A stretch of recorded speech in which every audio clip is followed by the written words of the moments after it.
भी चीज परमानेंट नहीं है ना, आपके पास हमेशा नेम रहता है, फेम रहता है, तो these are all temporary thing जिसके पीछे हम लोग पूरी जिंदगी भागते हैं, बट एंड में it's like chasing the wind.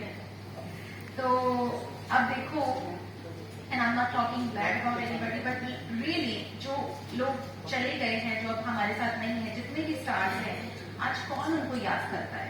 Nobody.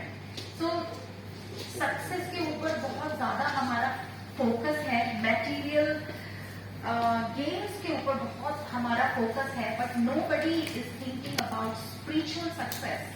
Nobody is taking a breath and just thinking about God and really focusing what God's will is for my life.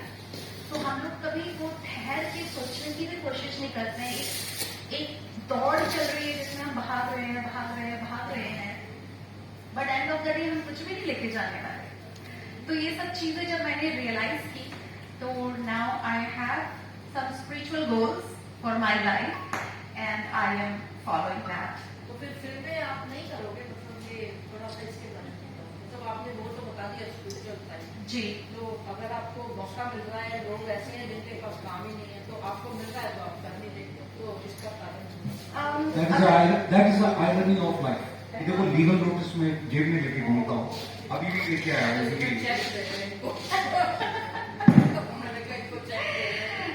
तो अगर मैं फिल्मों का भी हिस्सा नहीं बनना चाहती, पर हाँ एडवर्टाइजिंग है, कुछ ऐसे प्रोजेक्ट है जिसमें ज्यादा टाइम ना लगे और अच्छे प्रोजेक्ट है जिसमें I am very careful now what I am promoting, कि दुनिया में मैं किस चीज का प्रचार कर रही हूँ, किस चीज को प्रमोट कर रही हूँ, वो मेरे कॉन्शियस को अलाउ होना चाहिए, तो ही मैं कर सकती हूँ। बिकॉज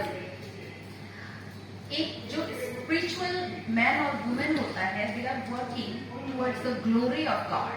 तो ग्लोरी ऑफ गॉड को जब आप फॉलो कर रहे हो, तो फिर आप कैसे कोई ऐसी चीज प्रमोट कर सकते हो जो उसकी विल के खिलाफ है, राइट?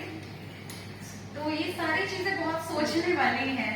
तो जब कोविड आया तो मैंने बहुत सारी चीजों के बारे में सोचा, और अब मैं एक जेहोवा's विटनेस हूँ, और जेहोवा नाम है क्रिएटर का, जो मेंशन है बाइबल में 7,000 टाइम्स। तो मैं अब I am called as a Jehovah's witness. तो लीगल जो नोटिस भेजा है इन्होंने सर ने, तो उसके बारे में क्या आप एक्शन लोगे, क्या करोगे? नहीं, मैं बिल्कुल नहीं एक्शन लूंगी, because we actually live, we spread the message of love and peace. तो यस, मेरी कमिटमेंट थी, क्योंकि मैंने कॉन्ट्रैक्ट साइन किया था, इसीलिए मैं वापस आई यहाँ पे अपना जो कमिटमेंट थी वो फुलफिल करने के लिए। तो एक और जैसे मेरा प्रोजेक्ट है कुमार राज जी के साथ, तो वो भी डेफिनेटली मैं अपनी कमिटमेंट पूरी करूंगी, बिकॉज इट्स लाइक आपके जो शब्द हैं वो आपको, आप अगर वैल्यू नहीं करोगे या कॉन्ट्रैक्ट आप नहीं वैल्यू करोगे, तो फिर कैसे होगा? मगर आपके सामने बोल रही है कि कमिटमेंट पूरी करेंगे, बट मेरे को कंडीशन डाली है कि मुझे स्क्रिप्ट पसंद आनी चाहिए। तो पसंद तो प्रोड्यूसर करेगा ना स्क्रिप्ट। नहीं, ऐसा नहीं है, ऐसा नहीं है। She is with me, that lady is with me.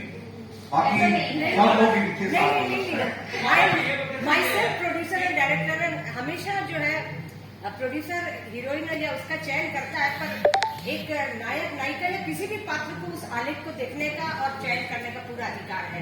Thank you. एक बात मैं ये कह रही थी, आपने जो बाइबल के चरित्र का उल्लेख किया वो यहोवा तो नहीं है? यहोवा, yes। हाँ, मैंने ये सोचा आपका वो देखती कि शायद कोई और चरित्र तो नहीं है। यहोवा, हाँ, हिंदी में परमेश्वर का नाम यहोवा है। अच्छा, एक दूसरी बात, मैं आगे की बात कह रही हूँ जी। दूसरी बात ये है कि ईद के मौके पे आपने फिल्म का वो किया है, तो ईद और अमीना का जो साहित्य में बहुत सुंदर संबंध है।